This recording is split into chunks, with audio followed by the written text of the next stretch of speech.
There's only one word to use to describe Everdeep Aurora, and that word is... It was a fantastic game that drew in my interest during the Summer Steam Next Fest of 2025. It radiated the sensations of a Metroidvania without being a Metroidvania.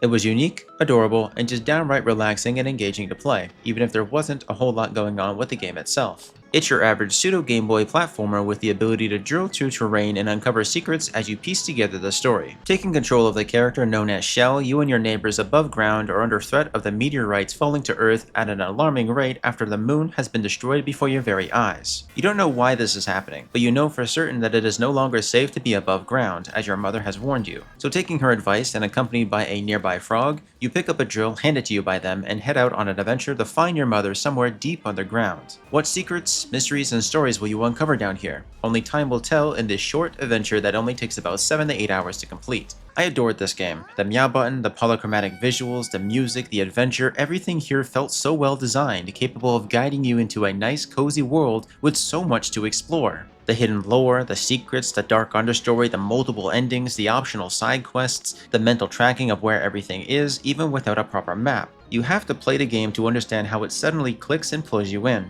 While being pulled in like this can be a great feeling, it's just so weird when you get to the point where it feels like you've been tricked, as the game slowly but steadily starts to fall apart in a few important areas. On the surface, this game looks fantastic, but once you start to dig deeper both in-game and as a player with the story and gameplay, it starts to showcase the many different flaws. I can't say that I had any issue with the game itself because it was by far a wonderful game to play. I was able to beat the game and then decipher a lot of the hidden elements within it, which had a somewhat similar vibe to that of Animal Well. I just couldn't pull myself away from the game because it was just so mesmerizing. I had to explore, I had to uncover the secrets, find every nook and cranny, see the unseen, and dig deeper into the story. But the more I did, the more that I became disappointed with it. While the game has 3 different endings, none of them really feel impactful or meaningful. It's more like a sudden brick that's being thrown at you, impeding your adventure indefinitely when you realize that everything you have been doing was for nothing. I don't like this type of storytelling when a game has so much to build off of and then just suddenly stops in its tracks, like there just wasn't anything else that the developers could incorporate into the story to make it more well-rounded. While I genuinely adore the game's visuals, the soundtrack lulling me to sleep, and the charming cast of characters with their backstories and quests, it was this sudden shift in story with all 3 endings that left me questioning what exactly the point of it all was. It felt like a very charming story marred by the fact that everybody in this world is going to die in the end and there's nothing that you can do to stop it because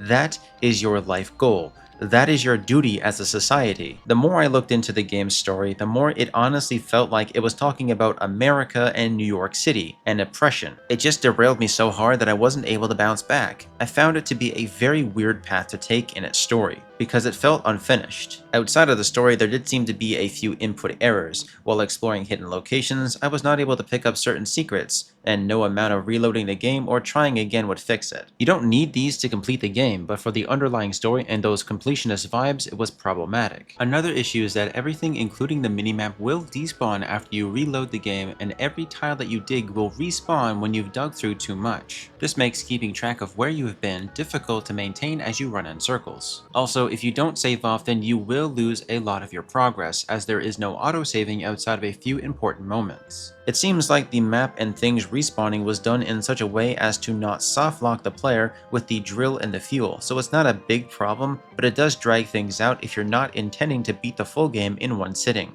It's much more fitting to call it what it is, a basic platformer, but it's not so basic that it loses all of its appeal. It's the good type of platforming that's a low effort with no hassle or frustrating mechanics, just a steady progression of new twists that have you carefully examining your surroundings for a discolored block that looks out of place, alongside ancient text indicating a secret entrance. These features offer cosmetics, notes, and quest items or special secret interactions that could take a while to discover. This makes it wonderful as an exploration platformer, using your drill and powers to jump, dash, and dig your way through the world as the sense of discovery constantly is enveloping you. You don't take fall damage and there's no combat in this game in any way, shape, or form. So if you're into these more charming adventures that are low effort, it offers pleasant gameplay including a little fishing minigame that may or may not take up much of your time. While I truly do love this game, I have quite a few issues as I already mentioned. It feels like half the game it could be. The story doesn't feel finished, and the items obtained outside of the main quest don't seem to serve much purpose beyond giving you something to occupy yourself with. Like it was going to have a use, but then at the last minute it was scraped, but it wasn't removed from the game. But then on the other hand, I genuinely love the experience of playing a game that sparked my curiosity simply through its world's design. The desire to explore, to unlock more of the features, be that the lore and story, was a strong enough feeling to carry the game for me, even when the narrative didn't quite hold up. Everdeep Aurora is a game that I will recommend.